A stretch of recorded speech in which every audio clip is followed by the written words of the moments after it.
The pasuk describes the birth of Leah's fourth child, Vatahar Od Vateled Ben Vatomar Hapam Ode Es Hashem. She gives birth a fourth time after having three children, Reuven, Shimon, and Levi, and then at this child names the child Hapam Ode Es Hashem Yehuda. This time I will thank Hashem. And the question is, of course, why this time? Why after the fourth child? More so, the Gemara in Brachos says that when it comes to this moment of Leah's giving thanks and gratitude to HaKadosh Baruch Hu, this is the first time. Somehow this is the first time that gratitude is given to Hashem. And of course, that doesn't seem to be what we see when we read the Torah. A few weeks ago we read about Eliezer saying, Baruch Hashem, thank God for fortuitously providing the circumstances surrounding finding Rivka for Yitzchak. So we have Hakaras HaTov, we have gratitude found in the past. So what does it mean that this is the first one? So some understand, like Rashi seems to say on that Gemara, that really Leah is the one who defines gratitude. Gratitude is when I realize that something is not magia li, it's not coming to me, it's not kochi v'yotzam yadi, I didn't do it myself, but rather it's something which is extra. That's how we should understand what we're grateful for. How so? So Rashi famously says that really there were supposed to be 12 children and 4 wives, which means that each of the wives was supposed to have 3 children. So when she has her fourth, she realizes that this child is extra.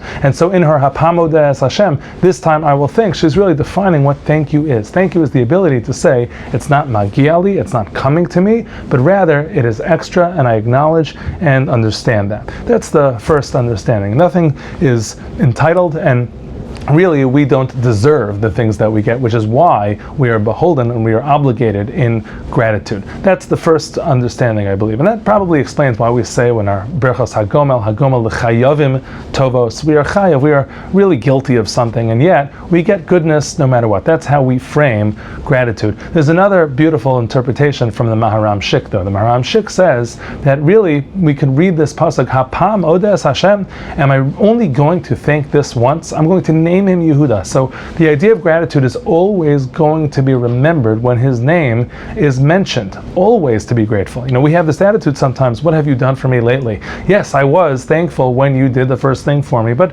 it seems to wane and it seems to go away, and we don't necessarily have those feelings of gratitude in the long run. And so Hapam Ode Es Hashem, no, not just this once, but what Leah taught us about gratitude is that gratitude is something which has to last. And I believe that that is a real secret of leadership. When you're dealing with people, leading people, and trying to have people do what we need to influence others, we need to recognize the contributions that they provide. We have to recognize the things that they do right, the things that they do well, so that we, over the course of time, can really take that appreciation to motivate them further. It's not just about what have you done for me lately, but what it's really about is we remembering gratefully what they have done for us before, and how much we should remember that even now. Have a wonderful Shabbos.